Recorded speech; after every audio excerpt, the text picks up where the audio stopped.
Seperti yang sudah kita bahas sebelum-sebelumnya, proses pemakzulan Gibran bukanlah sesuatu perkara yang sulit. Tapi ini juga bukan suatu perkara yang mudah. Ini nggak sulit, tapi juga nggak mudah. Kalau kita mengacu kepada hukum, kepada konstitusi, ada beberapa masalah hukum yang bisa menjerat dan menjatuhkan wakil Presiden Gibran. Seperti yang sudah dibahas sama Profesor Mahfud MD di podcastnya yang terbaru, ada 3 perkara yang bisa menjerat Gibran. Yang pertama adalah kasus korupsi. Kalau Gibran terbukti korupsi, baik sebagai wakil presiden maupun sebagai anak dari presiden, maka dia layak dijatuhkan. Bentuk korupsi ini bisa beragam, mulai dari menerima gratifikasi, nepotisme, hingga kolusi. Laporan-laporan dugaan korupsi Gibran dan anggota keluarga Pak Jokowi lainnya telah dilaporkan ke Komisi Pemberantasan Korupsi. Namun sejauh ini belum jelas bagaimana follow up dari lembaga tersebut. Yang kedua, menyangkut keputusan Mahkamah Konstitusi yang meloloskan Gibran dan ternyata kemudian terbukti telah melanggar etika di dalam proses pengambilan keputusannya. Soal ini bisa juga dijadikan argumentasi pemakzulan Gibran. Lalu, yang ketiga yang paling menarik, ada masalah Fufufafa. Bila benar bisa dibuktikan kalau akun Kaskus Fufufafa memang benar milik Gibran, maka dia bisa dijerat tuduhan telah melakukan perbuatan tercela. Selain 3 perkara yang sudah sering dibahas dan sudah cukup terang benderang ini, ada juga masalah-masalah hukum lain yang bisa saja menjerat Gibran. Misalnya wakil presiden tersangkut kasus narkoba atau yang lainnya. Soal ini juga bisa menjatuhkan seseorang dari kursi kekuasaan. Tapinya nih, terlepas dari masalah hukum, terlepas dari masalah legal formal yang bisa menjatuhkan Gibran, sesungguhnya persoalan pemakzulan ini adalah persoalan politik, bukan persoalan hukum dan konstitusi. Jadi sekarang ini urusannya adalah pertarungan politik. Pertanyaannya, seberapa kuat kubu-kubu yang pro pemakzulan bakal terus mendorong isu ini sehingga mendapat dukungan yang terus meluas dan menguat, khususnya dari partai-partai politik. Di sisi lain, kita juga bakal melihat sejauh mana kubu Pak Jokowi bakal bisa melawan dan menangkis serangan-serangan pemakzulan ini. Tapi terlepas dari semua masalah hukum dan pertarungan politik ini, sesungguhnya kalau kita mau jujur ya, sesungguhnya masalah pemakzulan Gibran sekarang ini cuma bergantung pada kesepakatan di antara 2 orang saja, yakni Presiden Prabowo Subianto dan Ibu Megawati Soekarno Putri. Kalau Pak Prabowo dan Ibu Mega merasa hal ini harus dilakukan, pemakzulan Gibran bakal terwujud. Tapi sebaliknya, kalau mereka tidak mau terjadi keributan politik di tengah kondisi ekonomi yang semakin sulit ini, maka isu pemakzulan Gibran tampaknya bakal dibiarkan menggantung sebagai ancaman yang menyandera kubu Solo. Nah, sementara kubu Solo tersandera oleh ancaman pemakzulan Gibran ini, sementara mereka nggak bisa leluasa bergerak, Pak Prabowo bakal lebih leluasa membenahi pemerintahan dan kondisi ekonomi, terlepas dari cawe-cawe dan campur tangan mantan Presiden Jokowi. Pak Prabowo bisa mulai mempreteli orang-orang Jokowi yang masih banyak bercokol dan mengganggu pemerintahannya. Presiden Prabowo bisa mengganti Kapolri Listio Sigit buat mengembalikan kepolisian menjadi alat hukum yang hanya tunduk pada hukum dan bukan menjadi alat kekuasaan seperti di era Presiden Jokowi. Kalau kita mau bergerak maju, kalau kita mau memperbaiki kondisi ekonomi dan meningkatkan kesejahteraan rakyat, mau tidak mau membenahi kepolisian serta mengembalikan kewibawaan hukum, mengembalikan kepastian hukum, ini adalah suatu keharusan dan juga harus dilakukan sesegera mungkin. Nah, pertanyaan kita sekarang, apakah ancaman pemakzulan Gibran sudah cukup? Apakah ini sudah cukup menggertak supaya tidak ada perlawanan terhadap rencana penggantian Kapolri Listio Sigit? Kita tahu, kita paham, menguasai lembaga hukum seperti kepolisian adalah senjata utama dari Pak Jokowi selama ini buat menundukkan lawan-lawan politiknya. Makanya, kita juga bisa mengerti kalau kubu Solo bakal berusaha mati-matian mempertahankan penguasaan atau pengaruh terhadap senjata ampuh ini. Yang bisa kita bahas juga, hal menarik yang patut kita cermati terkait masalah politik terkini. Hal tersebut adalah pesan Ibu Mega kepada Pak Sufmi Dasko, kepada Ketua Harian Partai Gerindra Sufmi Dasko, dan kepada Menteri Sekretaris Negara Prasetyo Hadi.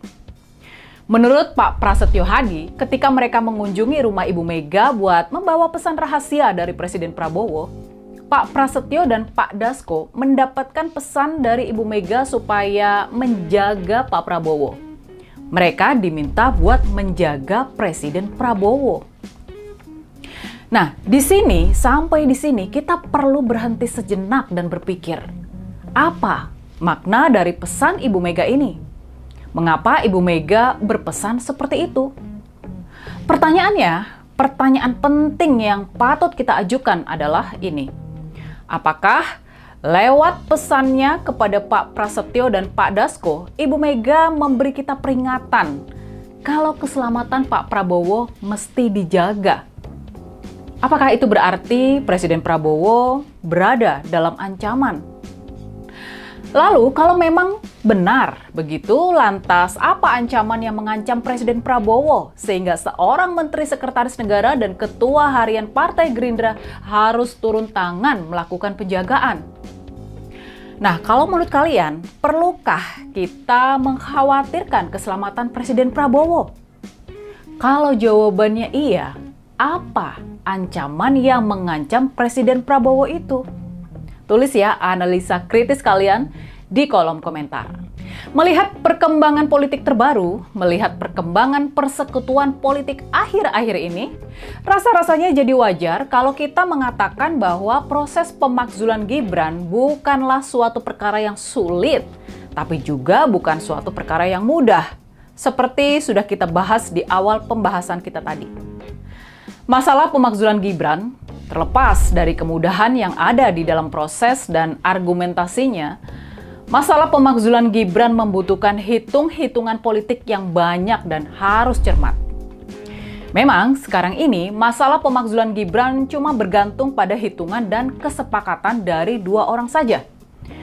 2 dari 3 tokoh politik terpenting dan Ya, menarik sekali kalau membahas soal tuntutan dari Purnawirawan TNI, ya tuntutan dan juga desakan yang sampai saat ini semakin menggelegar dan semakin besar, yaitu soal pemakzulan Wakil Presiden Gibran Raka Buming Raka, ya agar digantikan lewat MPR. Ini tuntutan yang sangat serius ya.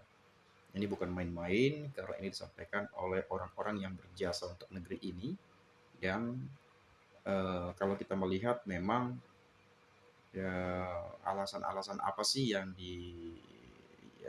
disampaikan sehingga tuntutan ini terus berjalan kan begitu. Tapi di sisi lain memang ya saya juga sudah banyak sekali membahas hal ini. Dan kemudian kenapa sampai ke DPR surat tuntutan pemakzulan itu ya mungkin ya masuk akal juga seperti yang disampaikan oleh saudari Rini Budoyo kan begitu kurang lebihnya ya. Pertemuan Pak Prabowo, Bu Mega, ya Pak Tri Sutrisno, ya sehari setelah bertemu baru suratnya masuk ke DPR kan begitu. Kalau nggak salah sih gitu ya setahu saya. Tapi kalau saya salah silakan dikoreksi ya, silakan dikomentari. Tapi di sini saya tidak terlalu jauh untuk panjang lebar untuk membahasnya karena saya meyakini teman-teman juga sudah mengerti dan bahkan juga mengetahui ya apa yang menjadi kabar-kabar dan berita-berita. Tapi satu hal yang saya tekankan dan saya sampaikan bahwa tidak mudah untuk melakukan pemakzulan. Ya tidak gampang, pasti dengan proses yang panjang. pasti dengan proses yang rumit ya. Pasti ada gejolak politik yang hebat nantinya di sini. Tapi meskipun tidak mudah, tidak gampang bukan berarti tidak bisa ya. Itu selalu saya sampaikan itu ya. Tapi kalau memacu pada putusan 90 ya tipis juga. Tapi kalau ada hal-hal yang lainnya mungkin yang menjadi suatu alasan ya mengatakan Gibran sudah tidak memenuhi syarat lagi sebagai wapres, ya maka turunlah beliau, ya gantilah Gibran sebagai wakil presiden. Dan siapa nanti yang menggantikannya? Nah, ini dia nih yang menarik. Teman-teman mungkin nanti boleh komen siapa sih yang cocok menggantikan Gibran ini kalau seandainya benar-benar dimakzulkan. Silakan nanti tulis pendapat Anda ya. Di sini saya coba melihat ya bagaimana penilaian teman-teman kita. Si beban negara ini jangan lama-lama disingkirkan. Kami di IKN mengharap Gibran dimakzulkan karena kami butuh pemimpin yang mumpuni. Segera copot Kapolri, setuju turunkan saja. Mendapatkannya dari nabrak-nabrak ya wajar, udah jadi dimakzulkan. Ya udah cepetan, tunggu apa lagi ya. Ya lebih bagus dan beretika Pak Wapres segeralah mengundurkan diri.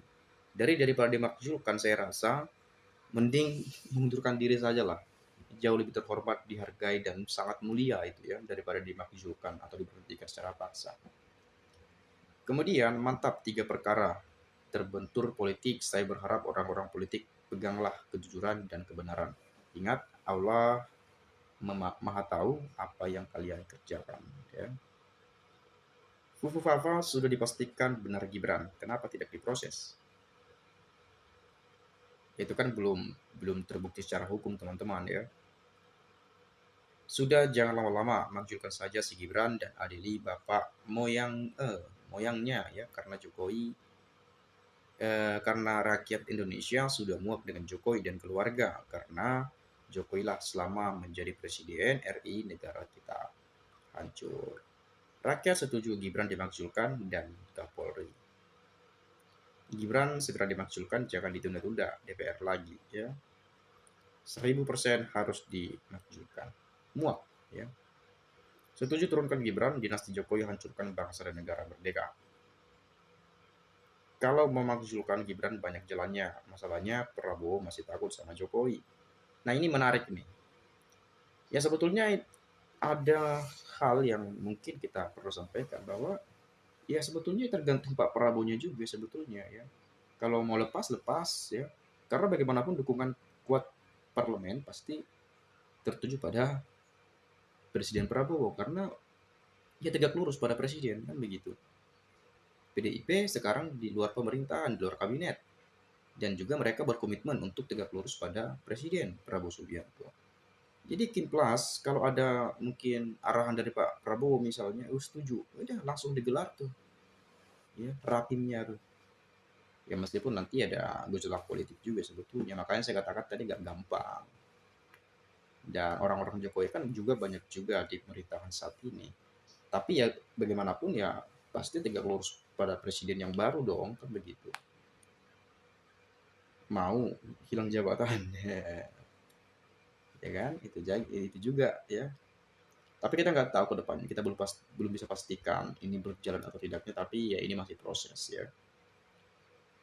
Kemudian kalau memakzulkan Gibran banyak jalannya, masalahnya Prabowo masih takut sama Jokowi. Nah, kami keluarga masyarakat hanya bisa mendoakan semoga Gibran cepat dimakzulkan dan Jokowi segera diadili untuk mempertanggungjawabkan kebohongannya dan keserakahannya. Prabowo itu presiden itu berkuasa, ngapain takut? Tinggal ganti copot Kapolri, sudutkan Gibran, copot Mendagri, apa susahnya? Kekuasaan di tangan loh. Ya itu. Tapi mungkin yang gak enak hati atau apa, karena dianggap Pak Jokowi salah satu orang ya yang membuat Pak Prabowo jadi presiden mungkin ya. Karena dukungan beliau lah Pak Prabowo bisa terpilih, mungkin saja seperti itu. Ya atau ya sekarang ini ya udah tak perlu lagi balas budi atau tak enak hati dan lain sebagainya. Ini soal bangsa, ini soal negara, ini soal desakan rakyat Indonesia yang tidak lagi menghendaki Gibran menjadi wakil presiden. Karena mungkin dianggap kurang mumpuni pengetahuan, kompetensi, dan kapasitas yang dimilikinya. Tapi meskipun banyak mengatakan seperti itu, tetapi tidak semua ya Ini makanya pro dan kontra, ada yang pro dengan tuntutan itu, ada yang tidak setuju dan ada yang tidak pro juga, ya. Kemudian di negara demokrasi tidak ada yang mustahil. Jika rakyat menghendaki seseorang memimpin harus dimaksudkan, perkara mudah karena di negara demokrasi kedaulatan di tangan rakyat bukan di tangan penguasa. Artinya negara ini bukan monarki yang konon kekuasaan di tangan sang penguasa Gibran. Jelas eh, harus dimaksudkan karena pencalonan Gibran jelas-jelas melanggar konstitusi. Tapi kalau kita melihat seperti di Mahkamah Konstitusi kemarin soal mungkin ya, ambang batas atau usia atau apa segala problem itu kan sudah disengketakan di sengketa pilpres di Mahkamah Konstitusi. Jadi itu yang mungkin kita sebut ya udah sudah sah secara hukum kan begitu. Karena sudah disengketakan juga di sengketa pilpres di Mahkamah Konstitusi. Tetapi kita berpikir lagi bahwa barangkali Jokowi cawe-cawe atau apapun itu ya kita nggak tahu juga, ya kan? Karena bagaimanapun Pak Jokowi, ayahnya Gibran, itu kan dulu menjadi presiden, masih aktif. Dan baru kali itu memang di tahun 2004 kemarin, baru terjadi sepanjang sejarah, bapaknya masih presiden aktif, anaknya maju sebagai cawapres. Ya positif menang lah, kan begitu kurang lebihnya ya. Kemudian dari kondisi Pak Jokowi dapat kita ambil hikmahnya. Semoga kita dijauhkan dari penyakit dan musibah yang dialami Pak Jokowi. Dan saya ingin berpesan pada Pak Jokowi, sebelum terlambat bertobatlah, sadarlah bahwa kedudukan, harta tidak akan dibawa mati. Pasti nyawa Pak Bowo dalam ancaman soalnya ada yang masih berkuasa walaupun di balik layar. Secepatnya, Wafa harus disingkirkan. Kalau menurut saya, pemakzulan Gibran itu harus secepatnya, biar Pak Prabowo dan rakyat Indonesia menjadi lebih tenang, aman, dan damai. Momentum kebangkitan kembali rakyat Indonesia untuk masa depan yang lebih baik, saya no korupsi, kolusi, dan nepotisme.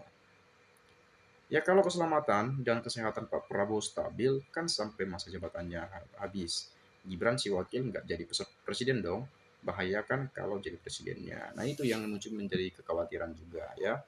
Tapi kalau teman-teman juga punya pandangan lain, boleh silakan sampaikan. Itu saja mungkin dari saya. Terima kasih, salam, dan sampai jumpa.